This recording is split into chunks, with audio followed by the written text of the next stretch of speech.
Chào mừng các bạn đến với Ngôn Tình Mỗi Ngày. Chúc các bạn nghe chuyện vui vẻ. Tôi sẽ không bao giờ tha thứ cho gia đình mình. Chị gái đang làm ở bệnh viện nơi tôi công tác đi khám sức khỏe định kỳ, ai ngờ lại phát hiện ra mắc bệnh máu trắng. Tôi thử test hiến tủy, không ngờ lại trùng khớp một cách hoàn hảo. Tự dưng tò mò nổi lên, tôi bèn đánh liều nói người bệnh là mình. Ai dè, cả nhà nhao nhao phản đối. Hiến tủy rủi ro lắm, không thể để chị mày mạo hiểm được. Mày bệnh thì ráng chịu, đừng lôi chị mày vào, số trời đã định rồi, an phận đi. Còn chị tôi thì một mực từ chối thẳng thừng vì đang chuẩn bị có em bé. Tình thân vốn đã chẳng mấy mặn mà, giờ thì bị họ xé toạc cái lớp mặt nạ cuối cùng. Lúc này tôi mới tỉnh ngộ ra hết. Để lại tờ kết quả xét nghiệm, tôi dứt áo ra đi vĩnh viễn. Đúng lúc nhận được tin ca ghép tủy thành công, tôi cũng hay tin mình đã mang thai. Thầy hướng dẫn gọi tôi ra nói chuyện, mặt mày ủ rột. Thầy bảo nếu tôi muốn hiến tủy cho chị Hạ Nhã Tịnh thì khả năng cao phải bỏ đứa bé. Thầy khuyên tôi nên suy nghĩ thật kỹ và bàn bạc với chồng trước đã. Thật sự mà nói, tôi đã rất phân vân. Vì để có được đứa con này, tôi đã uống bao nhiêu là thuốc bắc, chuẩn bị biết bao nhiêu lâu rồi. Khi biết tin tôi có thai, chồng tôi mừng đến mức suýt hét toáng lên cho cả thế giới biết anh ấy sắp được làm bố. Giờ bảo bỏ con, tôi đau lòng lắm chứ. Nhưng Hạ Nhã Tịnh mới chỉ 29 tuổi, lại khác tôi. Chị ấy là cục vàng cục bạc được ba mẹ cưng chiều từ bé, nếu chị có mệnh hệ gì, ba mẹ tôi chắc chắn cũng chẳng sống nổi mất. Suy nghĩ nát óc cả buổi chiều, cuối cùng tôi vẫn quyết định tan làm sẽ về nhà một chuyến. Về đến nhà thì thấy cả nhà đang quây quần ăn tối vui vẻ.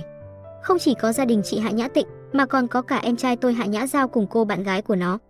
Ai nấy cũng cười nói rôm rả, rõ ràng là đang ăn mừng chuyện gì đó. Nhưng bầu không khí bỗng chốc trở nên nặng nề khi tôi bước vào. Cả bàn ăn lặng ngắt như tờ, mọi người ngượng ngùng đặt ly xuống. Chỉ có mẹ là gượng gạo cười, kéo tôi ngồi xuống ghế. Cứ tưởng con bận nên không gọi, ai ngờ con lại về, đúng là có lộc ăn đó, mau ngồi xuống ăn cùng đi. Nhưng bà đâu biết, dù có nói ngọt ngào đến đâu cũng không che giấu nổi cái sự khách sáo và xa cách trong từng cử chỉ. Bất chợt, tôi nảy ra một ý định trêu đùa xem sao. Tôi giả vờ dịu dàng, quay sang nắm lấy tay mẹ. Mẹ ơi, con bị bệnh rồi. Tay mẹ khựng lại, cứng đờ để tôi nắm. Bệnh thì ăn nhiều vào, ăn no rồi bệnh gì cũng khỏi. Bà đáp cho có lệ, còn chưa kịp hỏi tôi bị bệnh gì, đã vội tìm cớ kéo ghế rồi rút tay về mất. Hạ Nhã Giao nhíu mày. Hạ Ngọc Trân, chị cố ý về phá đám đúng không? Lúc nào nhà có chuyện vui chị cũng kiếm chuyện cho bằng được. Hôm nay là ngày chị Nhã Tịnh nhận được suất đi lưu diễn ở nước ngoài đó, đừng bảo là chị không cố tình nha. Tôi chẳng buồn chấp nhặt, cứ thế ngồi xuống cái ghế mà mẹ vừa kéo ra. Con bị bệnh máu trắng. Hạ Nhã Giao cứng họng, tay mẹ đang gắp thức ăn cũng run rẩy, đánh rơi cả đôi đũa xuống đất. Cả căn phòng im lặng đến mức chỉ nghe rõ tiếng thở dài. Mẹ đỏ hoe mắt, đứng bên cạnh tôi bắt đầu lau nước mắt. Lúc này, ba tôi người nãy giờ vẫn im lặng cuối cùng cũng lên tiếng. Phải báo cho ba mẹ chồng con biết chứ. Chuyện chữa bệnh, nhà họ lo được. Nói rồi ông liếc tôi một cái đầy vẻ không hài lòng. Gặp chuyện thì phải bình tĩnh, đừng có sốc nổi như vậy. Lỡ con chữa khỏi bệnh cho mình xong lại làm mẹ con tăng huyết áp thì sao? Mẹ lau vội nước mắt, lại gắp thức ăn cho tôi. Ba con nói đúng đó, có chuyện gì lớn đến mấy cũng phải ăn cơm đã. Hạ Nhã Tịnh cũng gắp cho tôi một miếng, cười tươi như một cô bé vô tư. Đúng đấy, em nghĩ nhiều quá nên mới sinh bệnh đó, ăn nhiều, cười nhiều, rồi sẽ khỏe lại thôi. Tôi không buồn đụng đũa, ánh mắt tôi lần lượt lướt qua từng người trong bàn ăn. Con không về để vay tiền chữa bệnh. Chị à, em chỉ muốn hỏi một câu thôi, chị có thể hiến tủy cho em không? Căn phòng lại chìm vào im lặng đến đáng sợ. Một lúc sau, ba tôi nện mạnh đôi đũa xuống bàn. Vớ vẩn. Ông cau mày, vẻ mặt khó chịu. Con không biết hiến tủy có rủi ro sao? Tôi cười nhạt. Chấp nhận một chút rủi ro để cứu mạng con gái mình, không đáng sao. Ba tôi ngoảnh mặt đi, giọng nói lạnh lùng. Chúng ta không thể để chị con mạo hiểm. 1% rủi ro ấy mà rơi trúng con bé Nhã Tịnh thì coi như xong đời. Câu này nghe mà tôi tỉnh cả người. Chả có gì lạ, từ bé xíu đã bị tống đi ở đợ, ba tôi chưa bao giờ ngó ngàng tới sự tồn tại của tôi, nói chi đến việc đón tôi về. Âu cũng may, mẹ với chị ít ra cũng còn vờ vịt đối xử tử tế. Tôi liếc nhìn mẹ, mắt bà đỏ hoe. Trong lòng le lói chút hy vọng, biết đâu sóng gió lần này sẽ kéo tôi và bà lại gần nhau hơn. Có lẽ nào, vì con bé này ốm đau bệnh tật, bà sẽ ôm tôi một cái. Giống như cách bà vẫn ôm ấp chị ấy. Ai ngờ, bà vừa khóc vừa thốt ra những lời còn lạnh hơn cả băng. Con à, sống chết do trời định, con đừng cố chấp nữa. Bà ôm ngực, giọng nghẹn đắng. Chẳng lẽ vì con bệnh mà muốn lôi cả chị con vào sao? Nếu mất cả hai đứa con gái, mẹ sống còn ý nghĩa gì nữa? Ngay khoảnh khắc đó, tôi chợt bừng tỉnh. Mẹ sợ mất hai đứa con gái? Không hề. Bà chỉ sợ mất mỗi chị hai thôi. Tôi cụp mắt, hướng về nhân vật chính Hạ Nhã Tịnh. Từ ngày tôi về nhà, chị ta luôn tỏ vẻ hiền lành, dịu dàng nói mấy câu lấy lòng, chắc cũng quen được chiều chuộng từ bé. Ít ra, có những lúc con Nhã Giao kia bắt nạt, chị ấy vẫn lên tiếng bênh. Thế nên, tôi vẫn ôm chút ảo tưởng. Nhưng giờ đây, Hạ Nhã Tịnh rũ bỏ hết vẻ ngoài thục nữ, trừng mắt nhìn tôi đầy cam phẫn. Hạ Ngọc Trân, mày cố tình đúng không? Chị ta bật dậy, như thể đã kìm nén quá lâu. Bao nhiêu lời tao nhịn mày từ lâu lắm rồi. Mày lúc nào cũng nghĩ ba mẹ đối xử bất công khi gửi mày đi từ bé, nên từ ngày về nhà là cái mặt lúc nào cũng sưng xỉa, chỉ giỏi kiếm chuyện. Mày giả vờ đáng thương như thể chịu bao nhiêu khổ sở ở ngoài kia, đừng tưởng tụi tao không nhìn ra. Mày chỉ muốn ba mẹ thấy áy náy thôi, đúng không? Chị ta tức đến nở. C phập phồng, cứ như mình mới là người bị hại vậy. Ngập ngừng một chút, cô nén nghẹn ngào rồi tiếp tục. Nhưng làm gì cũng phải có giới hạn. Mấy chuyện nhỏ tụi tao nhường mày hết, nhưng chuyện hiến tủy mày nói nhẹ bẫng như không. Mày muốn đẩy ba mẹ vào thế bí luôn, đúng không? Họ mà không đồng ý hiến, mày liền lật mặt trở cháo, muốn để họ mang tiếng bạc bẽo tàn nhẫn. Nếu họ đồng ý, lại phải đối mặt với nguy cơ mất cả hai đứa con gái. Mày đúng là ác độc, sao lại không chịu được khi thấy người khác sống yên ổn hả? Hạ Nhã Tịnh vừa nói vừa nhào vào ôm mẹ tôi. Mẹ nghe xong cũng òa khóc nức nở vì tủi thân. Nhã Tịnh à, đừng nói nữa, tất cả là nghiệp do ba con gây ra. Cứ khăng khăng đòi có đủ trai gái, nếu không thì đâu có bà bỏ lửng câu nói, nhưng ai cũng hiểu. Nếu không vì cố sinh cho bằng được thằng cu, thì đã chẳng có tôi. Hạ Nhã Giao cũng đứng lên, hai chị em một trái một phải che chở cho mẹ. Ánh mắt nhìn tôi chứa chan sự căm hận y hệt nhau. Hạ Nhã Tịnh ngẩng cao đầu, như thể đang làm điều gì cao cả ghê gớm lắm. Hạ Ngọc Trân, tao sẽ không để mày có cơ hội làm tổn thương ba mẹ đâu. Hôm nay tao nói rõ luôn, tao sẽ không hiến tủy cho mày. Chị ta ngẩng cao đầu, vỗ về mẹ đầy kiêu hãnh. Chuyện này không liên quan gì đến ba mẹ, sau này có ai nói họ vô tình vô nghĩa thì là bịa đặt. Là tao tự quyết định, là tao ích kỷ, là tao không dám mạo hiểm để mẹ mất thêm một đứa con. Là tao không muốn hiến, có chửi thì cứ chửi tao, đừng đổ lên đầu ba mẹ. Ánh mắt chị ta kiên định như thể sắp hy sinh anh dũng vì chính nghĩa. Tôi cầm tờ giấy xét nghiệm trong túi, khẽ bật cười thành tiếng. Một lúc sau, tôi nhìn thẳng vào mắt chị ta, từng chữ một rõ ràng. Chị chắc chứ? Dù thế nào cũng không hiến. Hạ Nhã Tịnh nhẹ nhàng lau nước mắt cho mẹ, ánh mắt càng thêm kiên quyết. Chắc chắn, tuyệt đối không. Muốn chửi thì chửi tao, đừng trách ba mẹ.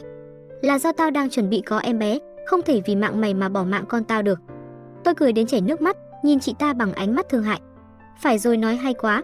Làm sao có thể giết con mình để cứu mạng người khác chứ?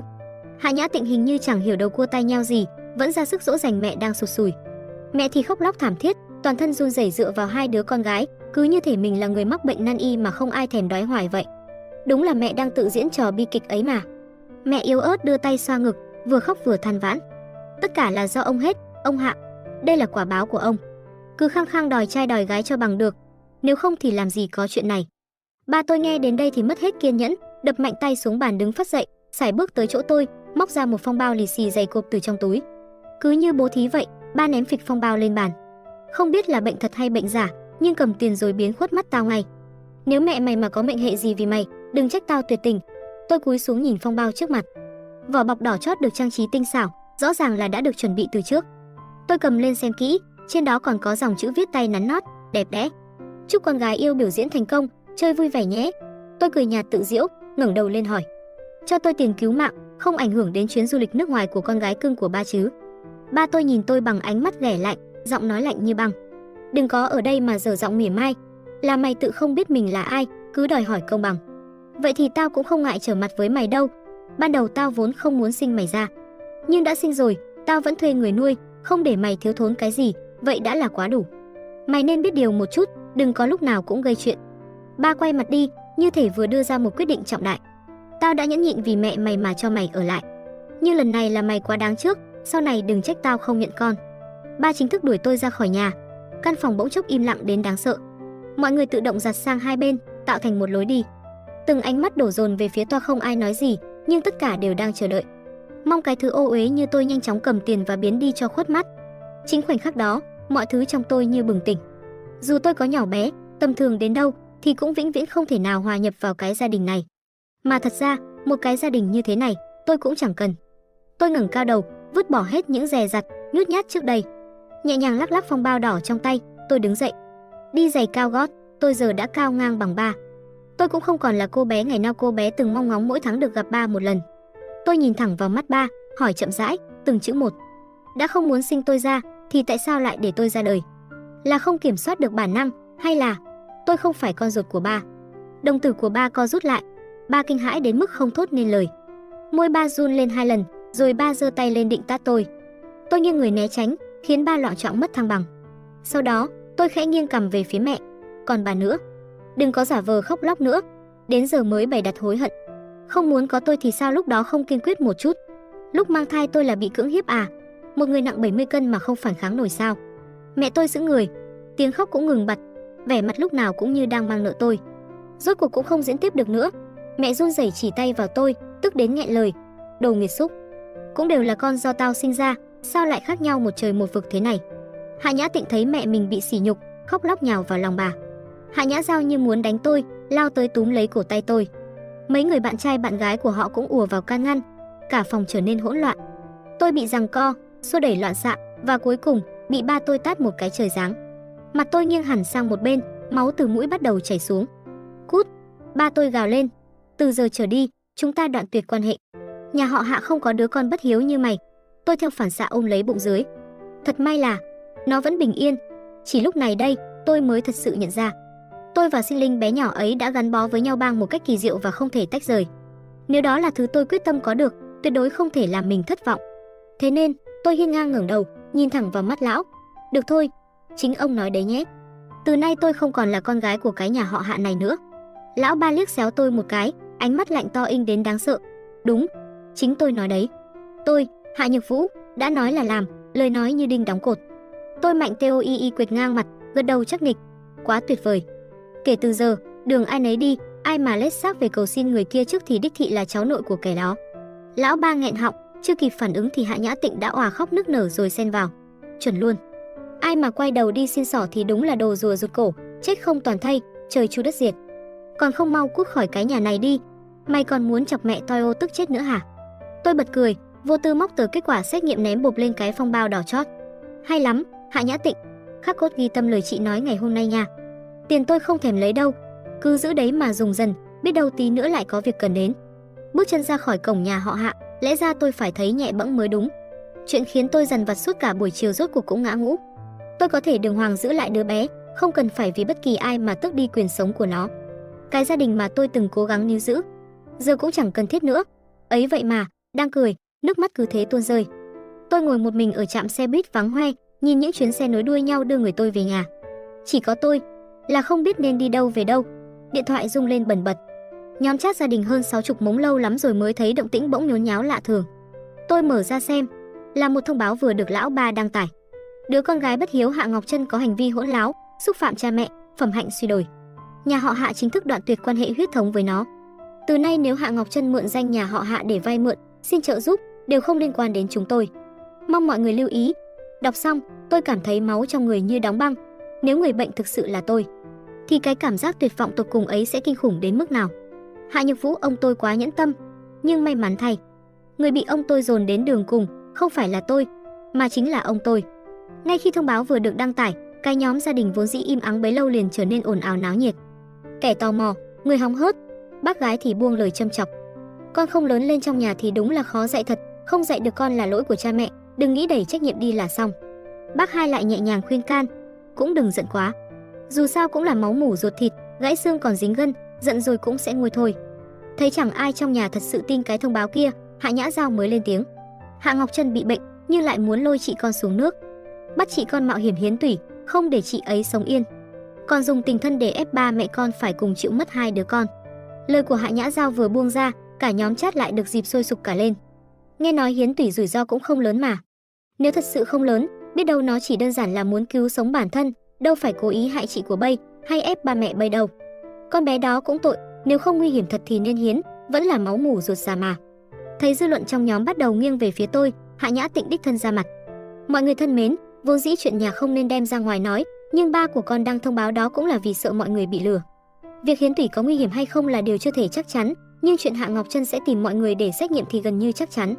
Ba con sợ nếu sau này có chuyện xảy ra, mọi người không nói rõ được, nên mới lên tiếng nhắc nhở trước. Hạ Nhã Giao cũng vội vàng tiếp lời. Nếu cô ta tìm đến mọi người thật mà xảy ra chuyện gì, thì nhà con không chịu trách nhiệm đâu. Lời nói ấy như tạt một gáo nước lạnh vào những người vừa nãy còn đứng ra bảo vệ tôi. Xét cho cùng, ai chẳng sợ bị vạ lây. Ngay lập tức, Hạ Nhã Tịnh lại lên giọng, mấy câu nói nghe vừa thấu tình đạt lý, lại vừa dễ cảm thông. Phải e ngại rủi ro cũng là chuyện thường tình thôi mà. Ai trong hoàn cảnh này mà chẳng thế, có gì đâu mà xấu hổ. Người ta còn gia đình, còn con cái nữa. Nói thật lòng, nếu người bệnh là con mình, tôi cũng không dám mở miệng nhờ vả ai trong nhà làm chuyện này. Thế là để tránh rắc rối, mọi người thi nhau hùa theo lời chị ta. Vậy là việc tôi bị đuổi khỏi nhà họ Hạ cũng chính thức được mọi người ngầm thừa nhận. Ngồi tựa lưng vào băng ghế dài ở trạm xe buýt, tôi bật cười vừa buồn bã, lại vừa khinh bỉ. Cười xong rồi lại khóc. Trong lúc chụp màn hình điện thoại, tôi gọi cho chồng mình. Anh à, em quyết định giữ bé con lại rồi. Đến đón em về nhà đi anh. Chắc là chẳng ai thèm liếc đến tờ giấy xét nghiệm sức khỏe mà tôi để lại trong phong bì kia đâu. Trên trang cá nhân của Hạ Nhã Tịnh, mọi thứ vẫn cứ êm đềm như chưa hề có chuyện gì xảy ra cả. Ngày của mẹ, cô ta đăng ảnh đưa mẹ đi lễ chùa. Tóc da thân thể là do ba mẹ ban tặng. Mẹ bảo, món quà tuyệt vời nhất dành cho mẹ là hãy chăm sóc tốt bản thân mình. Sau đó, tôi nhận được một món quà, một chiếc bùa bình an do mẹ cô ta gửi đến. Chỉ là một chiếc bùa mà thôi. 3 ngày trước chuyến lưu diễn nước ngoài, cô ta đăng ảnh cả gia đình tiễn mình ra sân bay. Gia đình thực sự là khi ta mong người kia được tốt hơn, chứ không phải là tạo gánh nặng cho nhau. Hạ Nhã Giao bấm thích, còn bình luận thêm, quá chuẩn, không cần chỉnh. 2 ngày trước chuyến bay, cô ta đăng một dòng trạng thái thể hiện khí chất ngời ngời. Những chuyện phiền não, những người đáng ghét, xin chào tạm biệt nhé. Mai chị đây lên đường rồi. Phía dưới là cả nhà xúm xít và động viên, dặn dò, thể hiện sự yêu thương hết mực. 1 ngày trước chuyến bay, trang cá nhân của cô ta bỗng nhiên im ắng lạ thường. Nhưng tôi chẳng thấy lạ, bởi vì tôi biết đó cũng chính là ngày cô ta nhận được kết quả kiểm tra sức khỏe. Trước chuyến lưu diễn, đoàn múa của Hạ Nhã Tịnh đến đơn vị tôi làm để kiểm tra sức khỏe. Vì có mối quan hệ với thầy hướng dẫn người đứng đầu khoa huyết học nên tôi đã sớm biết kết quả của chị ta. Thật trùng hợp, chúng tôi cũng vừa mới tham gia vào ngân hàng hiến tủy và tôi là người đầu tiên hay tin rằng tôi tương thích. Hạ Nhã Tịnh tìm đến tôi ngay trước giờ tan làm. Cô ta cùng Hạ Nhã Giao đứng chặn ở cửa văn phòng của thầy tôi. Bác sĩ ơi, chắc chắn kết quả này có sai sót gì đó rồi ạ. Hạ Nhã Tịnh tỏ ra sốt ruột nhưng vẫn cố giữ giọng điệu ôn hòa và chắc chắn. Có lẽ bác sĩ chưa biết, dạo gần đây tôi với Hạ Ngọc Trân có chút mâu thuẫn. Cô ấy làm việc ở khoa này, tôi nghĩ chắc cô ấy giận chuyện tôi từ chối hiến tủy nên đã lén sửa kết quả khám của tôi. Vừa nghe thấy câu đó, cả văn phòng lập tức xôn xao. Thấy vậy, Hạ Nhã Tịnh càng tin rằng mình nói đúng. Bác sĩ, làm phiền ông sửa lại kết quả giúp tôi được không? Đoàn múa cần giấy chứng nhận sức khỏe gấp, tôi còn chuyến bay lúc 11 giờ tối nay. Thầy tôi đẩy gọng kính, hơi ngập ngừng. Kết quả kiểm tra kiểu này, bệnh viện không dám làm sai đâu. Thầy còn chưa dứt lời, Hạ Nhã Giao đã bùng nổ. Không dám làm sai mà lại để Hạ Ngọc Trân tùy tiện sửa kết quả của người khác. Tốt nhất là cho tôi một lời giải thích thỏa đáng, không thì tôi kiện luôn cả khoa này. Đúng lúc đó thì tôi bước vào. Vừa thấy tôi, Hạ Nhã Giao đã lao tới định xô đẩy, thầy tôi lập tức đứng phắt dậy, gỡ kính ra, đẩy cậu ta lùi hẳn về sau. Gọi bảo vệ. Giọng thầy lạnh băng. Hạ Nhã Tịnh vội gượng cười, ra vẻ dàn xếp. Bác sĩ, em trai tôi chỉ quá xúc động thôi mà. Ông cứ sửa giúp tôi kết quả là được, chúng tôi không truy cứu trách nhiệm của Ngọc Trân đâu. Tôi thực sự rất gấp, phải bay rồi. Thầy nhìn tôi, nhíu mày. Em chưa nói cho họ biết kết quả à? Tôi khoanh tay, bình thản đáp. Em để lại tờ giấy xét nghiệm rồi, nhưng có vẻ họ không buồn xem. Nụ cười trên mặt Hạ Nhã Tịnh lập tức tắt ngấm. Các đồng nghiệp bước lên chắn trước mặt tôi, vừa bảo vệ tôi, vừa thì thầm bên tai. Họ đối xử với em như vậy mà em còn phân vân chuyện hiến tủy sao? Đúng là Bồ Tát tái sinh rồi. Sao phải bỏ con mình để cứu kẻ lòng lang dạ sói như thế? Nghe những lời cay nghiệt ấy, Hạ Nhã Tịnh như mất thăng bằng, loạng choạng mấy bước rồi khuỵu xuống ghế. Hạ Nhã Giao thì gào thét điên cuồng. Giỏi lắm, Hạ Ngọc Trân, mày còn bày trò kéo đồng nghiệp và lừa chúng tao nữa cơ à? Cứ chờ đấy, khoa này của mày xong đời rồi, không ai thoát được đâu. Lời đe dọa nghe mà chẳng ai thèm để vào tai. Bởi vì máu từ mũi Hạ Nhã Tịnh đang từng giọt rơi xuống chiếc váy trắng tinh. Đến lúc này, cô ta mới thực sự hoảng loạn. Vành mắt đỏ hoe, cô ta vội vàng bịt mũi, cố che đi vết máu đang lan rộng trên váy. Run rẩy, vừa sợ hãi vừa tức giận, cô ta ngẩng phát lên nhìn tôi chằm chằm. Tại mày, chắc chắn là mày giở trò. Im lặng bao trùm. Chỉ có những ánh mắt xung quanh lạnh lùng, ái ngại và có cả chút thương hại. Cô ta suy sụp hoàn toàn. Nước mắt cứ thế tuôn ra, cuối cùng bị bảo vệ lôi ra khỏi phòng khám. Kế hoạch lưu diễn của Hạ Nhã Tịnh tan thành mây khói. Cả gia đình vội vàng đưa cô ta đi xét nghiệm khắp nơi. Chẳng có gì bất ngờ cả. Kết quả được xác nhận. Cuối cùng, họ cũng tìm thấy tờ xét nghiệm mà tôi từng bỏ lại và hối hận nhận ra mình đã gây ra những gì. Ngày họ tìm thấy tờ xét nghiệm ấy, mẹ gọi cho tôi. Vừa bắt máy, tiếng khóc lóc ầm ĩ đã vang lên. Hạ Ngọc Trân, mày cố tình đúng không? Bọn họ nói mày tâm địa độc ác, tao còn không tin, giờ thì tao tin sái cổ rồi. Mày cố tình chọc tức, ép chúng tao từ mặt mày, chỉ để khỏi phải hiến tủy cứu chị mày. Trong mắt bà lúc này, tôi không còn là tia hy vọng duy nhất có thể cứu sống Hạ Nhã Tịnh nữa. Dù sao, họ có tiền, có quyền, có chỗ dựa, còn tôi chẳng là gì cả. Nên bà cũng chẳng cần phải giả vờ nữa, cứ thế trút hết giận dữ lên đầu tôi. Tôi im lặng cúp máy, rồi chặn số bà ấy. Cuối cùng, sau khi cân nhắc thiệt hơn, họ vẫn tìm đến người đáng tin cậy nhất, thầy hướng dẫn của tôi. Lần gặp lại là ở bệnh viện. Hạ Nhã Tịnh đã nằm viện. Hạ Nhược Vũ nắm chặt tay thầy tôi, hùng hồn tuyên bố: Dù tốn bao nhiêu tiền cũng phải cứu sống con gái tôi. Ông ta cố nhét phong bì vào tay thầy còn dày cộp hơn cả cái đã ném vào mặt tôi hôm trước. Thầy tôi chỉ khẽ thở dài, đẩy phong bì lại.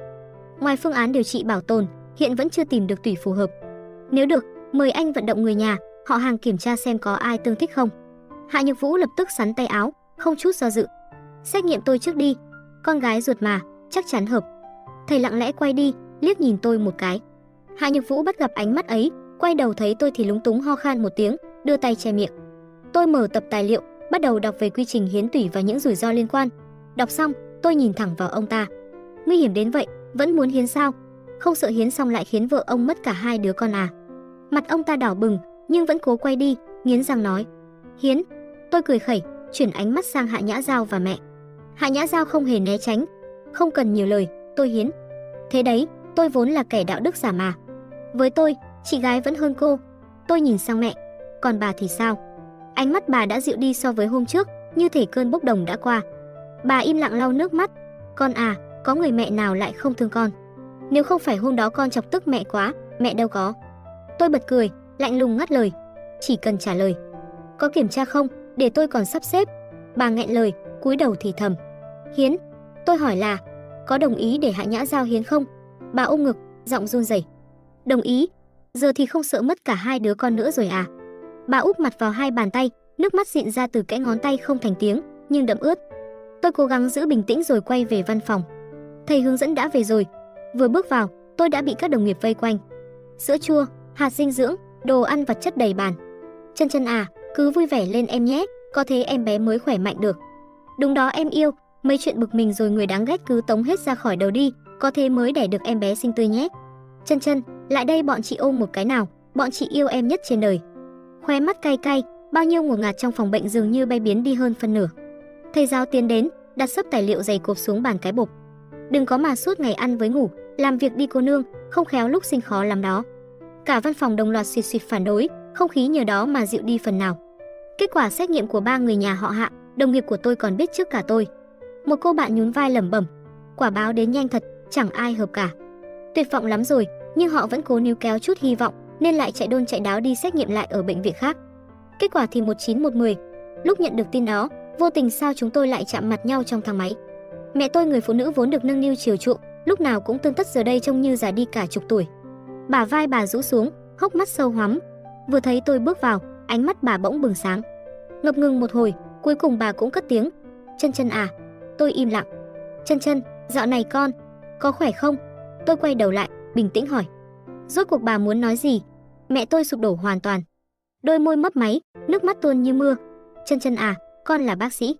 Con nói xem bệnh tình của chị con phải làm sao đây? Tôi suy nghĩ một lát, rồi mỉm cười với bà một nụ cười nhẹ tênh như thể chưa từng có hận thù. Không chỉ mẹ, cả 3 người nhà họ Hạ trong thang máy đều ánh lên niềm hy vọng. Mẹ tôi mừng rỡ nắm lấy tay tôi. Con chịu giúp chị con, chịu hiến tủy rồi đúng không? Tôi nhẹ nhàng gạt tay bà ra, đưa hộp cơm trên tay qua. Đây, cầm lấy đi, cho con gái bà ăn thêm chút gì lót dạ đi. Bà từng nói mà ăn no rồi bệnh gì cũng khỏi, đúng không? Nụ cười trên mặt mẹ tôi cứng đờ, sắc mặt bà đỏ bừng vì xấu hổ và tức giận. Hạ Nhã Giao tức điên, buông lời chửi rủa rồi lao tới định đánh tôi, nhưng bị Hạ Nhược Vũ giữ lại. Thang máy mở cửa, tôi bước ra, không thèm ngoảnh đầu. Tôi thật sự tò mò nhà họ Hạ rốt cuộc sẽ vì Hạ Nhã Tịnh mà làm đến mức nào. Nhưng những gì họ thể hiện lại liên tục vượt quá sức tưởng tượng của tôi. Ngay tối hôm đó, trong nhóm gia đình, Hạ Nhược Vũ đã xóa thông báo đoạn tuyệt quan hệ trước kia.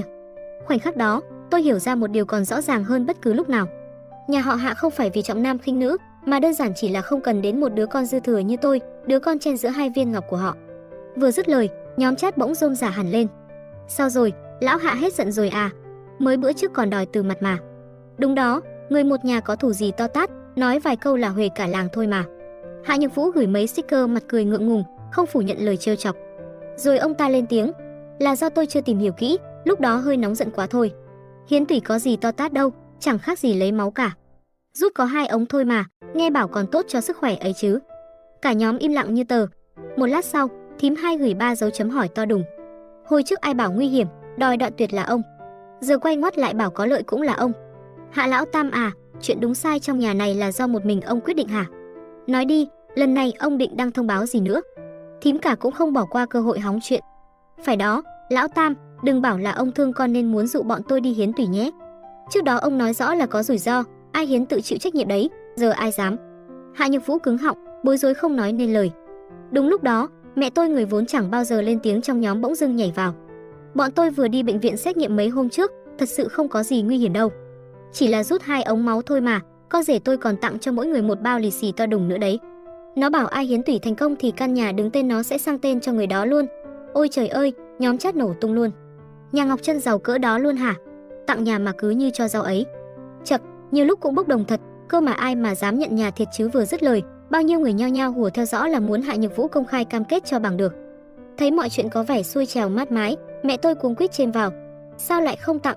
Nhất định tặng. Mọi người thừa biết con rể tôi chẳng thiếu thứ gì. Mẹ sẽ bảo nó viết giấy trắng mực đen cam kết đàng hoàng. Hạ Nhược Vũ cũng vội vàng phụ họa. Đúng, viết cam kết luôn.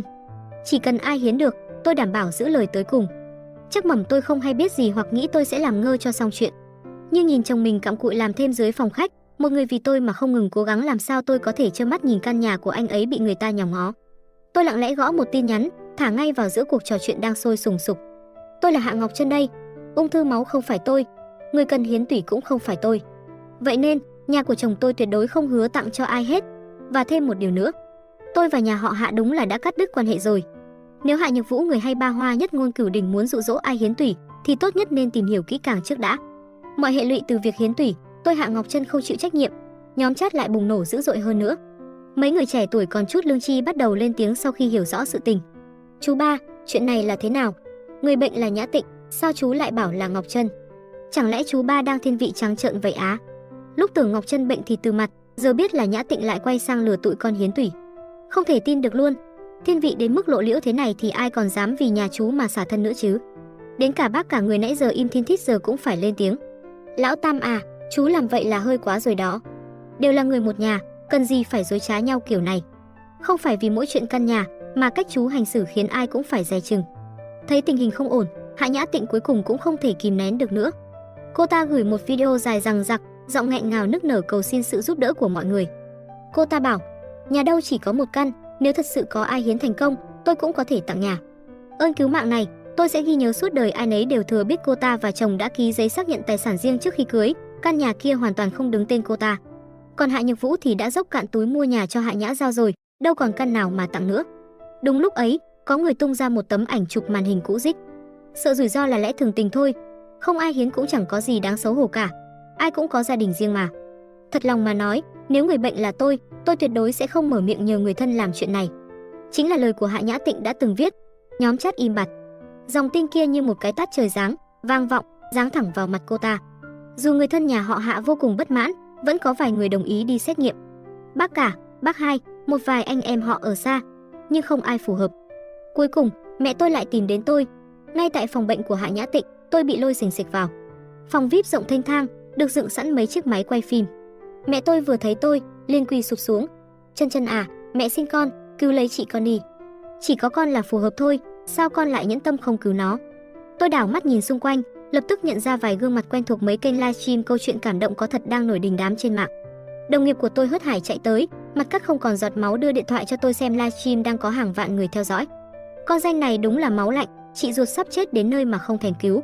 Còn làm bác sĩ nữa chứ, người thân còn không cứu thì đừng mong cứu ai. Ai biết con mụ đó làm ở bệnh viện nào, tôi xin lạy hồn xin vía né gấp. Lòng tôi chợt buốt giá. Tôi cúp máy, nhìn mẹ, giọng bình thản đến đáng sợ. Con không hiến, vậy là mọi người muốn ép con đến đường cùng đúng không? Một người bệnh tật đầy mình, giờ còn muốn kéo thêm một người xuống mồ, hóa ra mẹ giờ không sợ mất cả hai đứa con rồi hả? Mẹ tôi cúi gằm mặt, cổ và tai đỏ bừng. Nhưng khi liếc nhìn sang giường bệnh của Hạ Nhã Tịnh, trong mắt bà lóe lên một thứ gọi là sự quyết tâm của mẫu thân.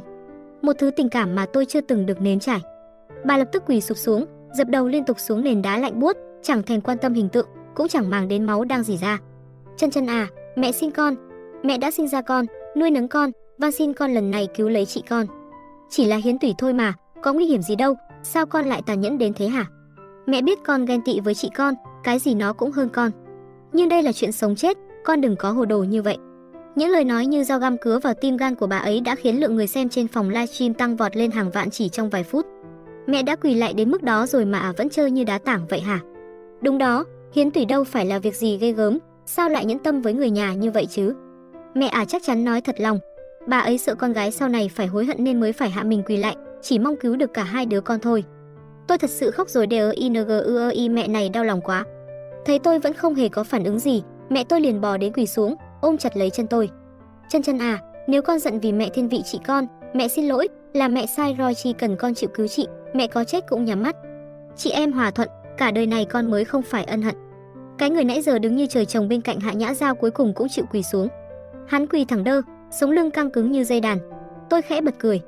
Ủa, lúc trong thang máy không phải còn định đánh tôi sao? Giờ quỳ làm gì vậy? Hạ Nhã Dao siết chặt nắm đấm, mặt đỏ gay như gan lợn.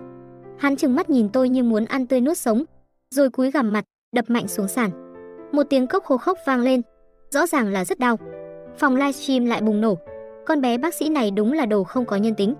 Mẹ ép, em trai ép, giờ muốn đẩy cả nhà đến đường cùng chắc. Tìm ra rồi. Bác sĩ ở bệnh viện 20, anh chị em góp sức đi tìm con đó. Chị em nào ở gần thì xông lên trước đi, tôi đang trên đường đến đây. Đồng nghiệp tôi kéo tay áo tôi đầy lo lắng. Tôi nhẹ nhàng ra hiệu cho cô ấy bình tĩnh. Vẫn chưa đủ đô, mười mấy vạn người còn lâu mới đến đích. Lúc này, Hạ Nhược Vũ cuối cùng cũng lết ra được. Chắc bệnh gút tái phát, ông ta vừa đi khập khiễng vừa lau nước mắt. Ánh mắt ông ta nhìn tôi, đầy vẻ người cha hiền từ khiến tôi nổi da gà. Cả đời này, tôi chưa từng thấy ông ta nhìn tôi như vậy.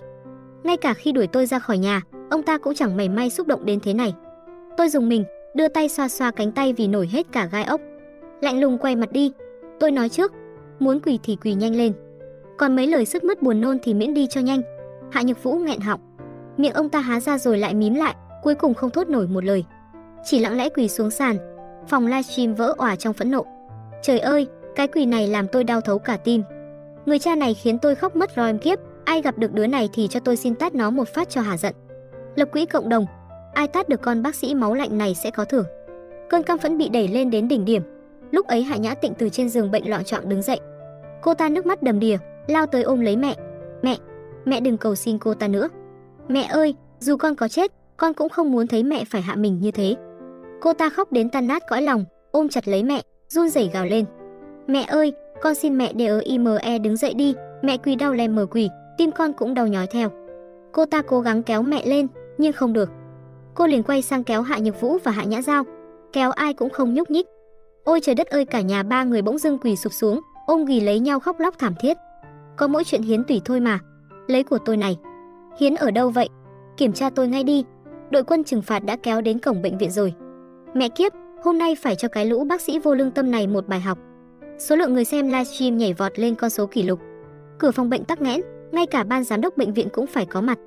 Mẹ tôi ngưng khóc, ánh mắt lóe lên vẻ đắc thắng. Bà túm lấy tay tôi, giọng điệu ngọt ngào như khuyên bảo. Chân chân à, người một nhà, có gì mà không thể nói với nhau chứ. Nghe lời đi con, mẹ đã nói chuyện với lãnh đạo bệnh viện rồi, họ sẽ không làm khó con đâu. Cứ yên tâm mà hiến, mẹ cũng mắng ba con rồi, mấy lời từ mặt mẹ bảo ổng rút lại hết rồi. Ánh mắt bà nhìn tôi đầy yêu thương, cứ như tôi là đứa con mà bà luôn cưng chiều. Con cũng là khúc ruột của mẹ làm sao mà không sót. Hiến xong, mẹ sẽ nấu cho con món gì thật ngon để bồi bổ, chịu không? Tôi im lặng ngắm bà một hồi. Đôi mày, ánh mắt, bàn tay sao mà giống tôi đến lạ. Đúng là vẻ dịu dàng mà tôi hằng mong ước thuở bé. Nhưng giờ đây, nó chỉ khiến tôi buồn nôn. Tôi thản nhiên gạt tay bà ra, lạnh lùng liếc mắt về phía cửa. Lập tức, một lối đi được mở ra, thầy giáo và lãnh đạo bệnh viện bước vào phòng. Lãnh đạo tới rồi, sa thải ngay cái con bé máu lạnh này đi. Đúng đó, đuổi. Bình luận trong livestream tuôn xối xả như mưa rào. Mẹ tôi vội vã khúm núm cúi đầu trước mặt ban lãnh đạo. Lãnh đạo à, tôi xin các anh đừng sa thải con bé. Nó sẽ hiến. Tôi đã khuyên được nó rồi, nó đồng ý rồi. Một đồng nghiệp suýt chút nữa thì bật cười thành tiếng vì uất ức. Ngay cả thầy giáo của tôi người nổi tiếng là nghiêm khắc cũng không thể giấu nổi vẻ kinh ngạc trên mặt. Tôi nhìn thầy, bất lực nhún vai. Sau đó, tôi chậm rãi lấy điện thoại ra. Tôi lạnh nhạt cất tiếng. Ai nói tôi sẽ hiến tủy? Vừa dứt lời, mẹ tôi cứng đờ lại, cả căn phòng chìm vào im lặng như tờ. Phòng livestream cũng khựng lại vài giây rồi bỗng bùng nổ. Mẹ ơi, đúng là không biết hối cải. Đến cả lãnh đạo tới rồi cũng không lay chuyển được. Để tụi này ra tay thôi. Chị em ơi, lên đường thôi, tập trung ở cổng bệnh viện. Tôi mở điện thoại, điều chỉnh một đoạn video đã chuẩn bị từ trước, chiếu lên màn hình TV trong phòng. Xong xuôi, tôi bước tới trước ống kính livestream, bình thản chỉnh lại cổ áo, rồi ngẩng cao đầu nói. Đã vậy, để tôi cho mọi người xem một vở kịch cho đã mắt. Hãy nhớ kỹ tên tôi Hạ Ngọc Trân, là đứa con gái thứ hai trong một gia đình ba con cố sống cố chết để sinh con trai. Tôi bị gửi đi ở nhờ từ năm 4 tuổi, 17 tuổi người giám hộ qua đời mới được đón về. Vì sao tôi không hiến tủy? mở lại đoạn băng ghi hình xem đi. Chưa dứt lời, gia đình họ Hạ đã nhận ra có chuyện chẳng lành. Hạ Nhã Dao phản ứng nhanh nhất, lao tới giật lấy điện thoại của tôi, nhưng bị bảo vệ kịp thời khống chế. Mẹ tôi mặt mày tái mét, run rẩy lắc tay Hạ Nhược Vũ, lẩm bẩm: "Đều tại ông, nếu không phải tại ông thì đâu đến nỗi này." Tôi quay người lại và nhận thấy viện trưởng khẽ gật đầu, tôi liền nhấn nút phát video. Livestream trở nên tĩnh lặng. Cả căn phòng bệnh và ngoài hành lang đều im bặt. Tiếng tivi vang lên rõ ràng. Cái ngày tôi về nhà, đoạn video từ camera trong bếp ghi lại cảnh cả nhà dùng bữa. Tôi nói với mẹ: "Con bệnh rồi." Bà ta vừa gắp thức ăn vừa đáp: "Ăn nhiều vào, ăn no là khỏi bệnh." Tôi nói: "Con bị bệnh bạch cầu." "Mẹ, ăn no rồi bệnh gì cũng khỏi." Tôi hỏi: "Có thể nhờ chị hiến tủy không?" Hạ Nhược Vũ đập mạnh đũa xuống bàn. Vớ vẩn. Bình luận nổ tung. Má ơi, tôi đang xem cái quái gì thế này? Lật thuyền cấp độ 10. Ban đầu đã thấy có gì đó sai rồi, ai lại vô cớ từ chối hiến tủy chứ? Cả nhà này đúng là một lũ đạo đức giả, tức chết mất. Video tiếp tục. Hạ Nhã Tịnh mỉm cười: "Em nghĩ ngợi nhiều quá đấy, cười lên, cười nhiều thì không bệnh đâu. Cười lên đi chị ơi, cười cho phát rồi nhập viện luôn nè. Không phải cười lên thì khỏi sao? Sao giờ còn nằm giường bệnh thế? Giả tạo." Hạ Nhược Vũ ném bục cái xấp tiền dày cộp xuống trước mặt. Chưa kịp định thần thì ăn ngay một cái tát nổ đom đóm.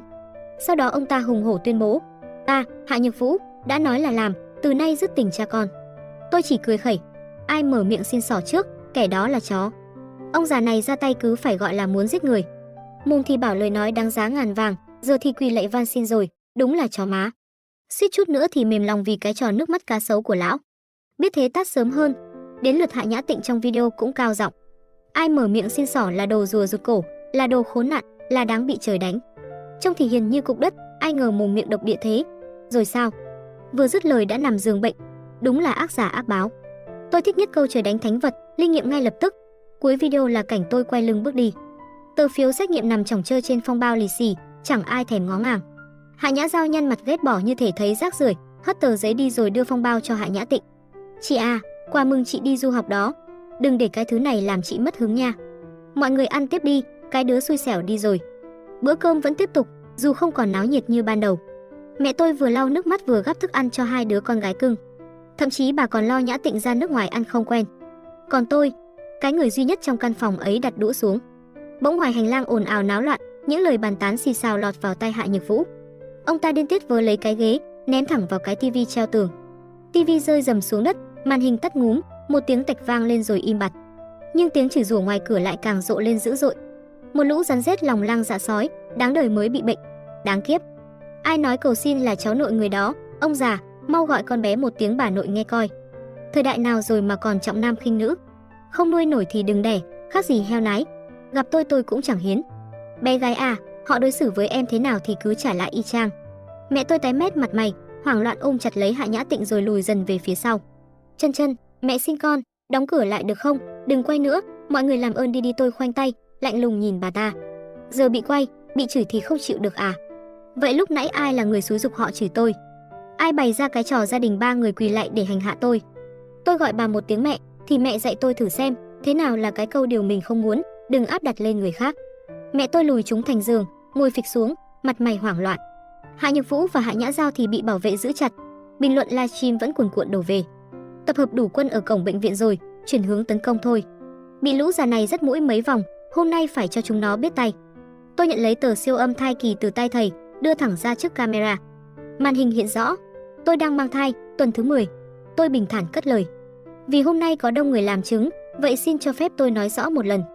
Hiện tại tôi đang mang thai 10 tuần và tôi đã xin ý kiến chuyên môn từ thầy của mình. Việc hiến tủy, khả năng cao là phải bỏ đứa bé. Mạng sống của Hạ Nhã Tịnh là mạng, nhưng đứa bé trong bụng tôi cũng là một mạng sống. Thật lòng mà nói, trước đây tôi đã từng rất do dự. Tôi thực sự phân vân không biết có nên hiến hay không. Tôi còn chưa dứt lời thì mẹ tôi như vớ được cọc, lập tức nhào tới. Chân chân, mẹ biết mà, mẹ biết con không nhẫn tâm vậy đâu. Ra là vì con đang mang thai, nghe lời mẹ đi con à, con còn trẻ, con có thể sinh thêm, chứ người chết thì không thể sống lại được.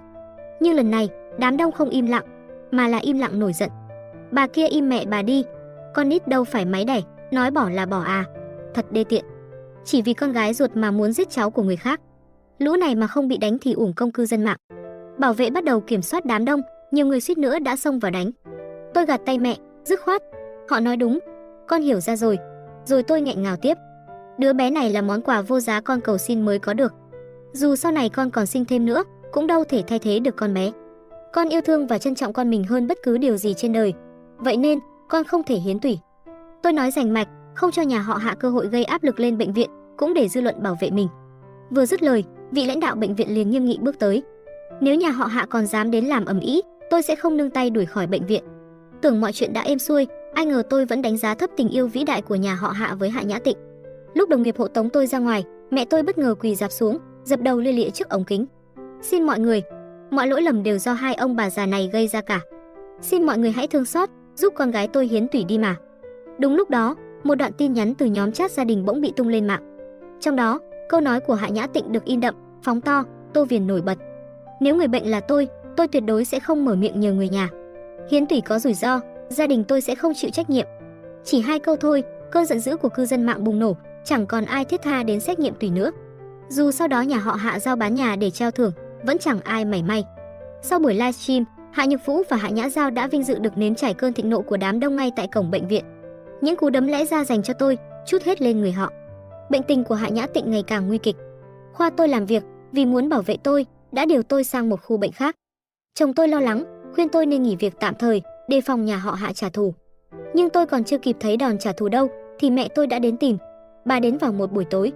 Giữa trời đông giá rét, bà đứng lặng lẽ dưới nhà, ôm khư khư hộp cơm giữ ấm. Chồng tôi mềm lòng, mở cửa mời bà vào. Đây là lần đầu tiên bà đặt chân đến nhà tôi, kể từ ngày tôi kết hôn. Bà rụt rè bước vào, đảo mắt nhìn quanh, đôi mắt dần đỏ hoe. Rồi bà đặt hộp cơm lên bàn, cẩn thận mở từng lớp ra. Sườn xào chua ngọt. Bà vừa nói vừa lặng lẽ lau nước mắt. Hồi nhỏ, con thích ăn món này nhất. Trái tim tôi chợt thắt lại, nghẹn ứ cổ họng. Một đứa bé 4 tuổi lẽ ra không nên nhớ gì nhiều, nhưng ký ức ngày bị đưa đi cứ hiện lên rõ mồn một. Ngày ấy, tôi đang ăn sườn xào chua ngọt do bà làm. Người mẹ vốn chẳng mấy khi cười với tôi, hôm đó lại dịu dàng gắp từng miếng cho tôi ăn, bảo là làm riêng cho tôi. Tôi còn chưa kịp ăn xong một miếng, Hạ Nhược Vũ đã hầm hầm xông vào, giục: "Nhanh lên, xe đang đợi ngoài kia kìa." Rồi ông ta túm lấy tôi từ bàn ăn lôi đi xềnh xệch, không cho tôi kịp phản ứng. Hôm đó tôi gào khóc đến khản cả giọng, miếng sườn trong miệng rơi xuống nền đất lạnh lẽo. Từ ngày ấy, tôi chẳng còn thiết tha gì món sườn xào chua ngọt nữa. Mẹ tôi nức nở, gắp một miếng sườn đưa đến trước mặt tôi. "Chân Chân, mẹ xin lỗi con. Mẹ biết con giận mẹ, nhưng con có biết mẹ cũng khổ tâm đến thế nào không? Trong cái gia đình trọng nam khinh nữ ấy, mẹ cũng đâu có quyền quyết định. Từ sau khi đưa con đi, mẹ chưa từng nấu lại món này." Vị chua ngọt lan tỏa trong không khí. Trong khoảnh khắc ấy, tôi như bị kéo ngược về mùa đông năm 4 tuổi. Trái tim tôi trống rỗng như chìm xuống đáy nước, nước mắt không kìm nổi tuôn rơi. Mẹ run rẩy chìa tay, cố lau đi những giọt nước mắt đang lan dài trên má tôi. "Chân Chân à, mẹ thừa nhận mẹ đã thiên vị con bé Nhã Tịnh. 20 mấy năm mẹ nuôi nó, còn con chỉ có 4 năm thôi. Mẹ không thể kiểm soát được bản thân nên mới đối xử tệ với con như vậy. Nhưng Chân Chân, tất cả là lỗi của mẹ, xin con đừng trút giận lên Nhã Tịnh được không? Cũng nể tình mẹ đã nuôi con ngần ấy năm trời, con hiến tủy cho nó có được không? Mẹ biết mẹ sai rồi, mẹ nhất định sẽ bù đắp cho con mà." Người phụ nữ trước mặt, vòng tay ấy tôi đã từng khắc cốt ghi tâm, đã từng khao khát một cái ôm biết bao. Tôi, có lẽ, không bao giờ đủ nhẫn tâm để đối xử với bà như cách bà đã đối xử với tôi. Bỗng nhiên, một ý nghĩ kỳ quái thoáng qua trong đầu.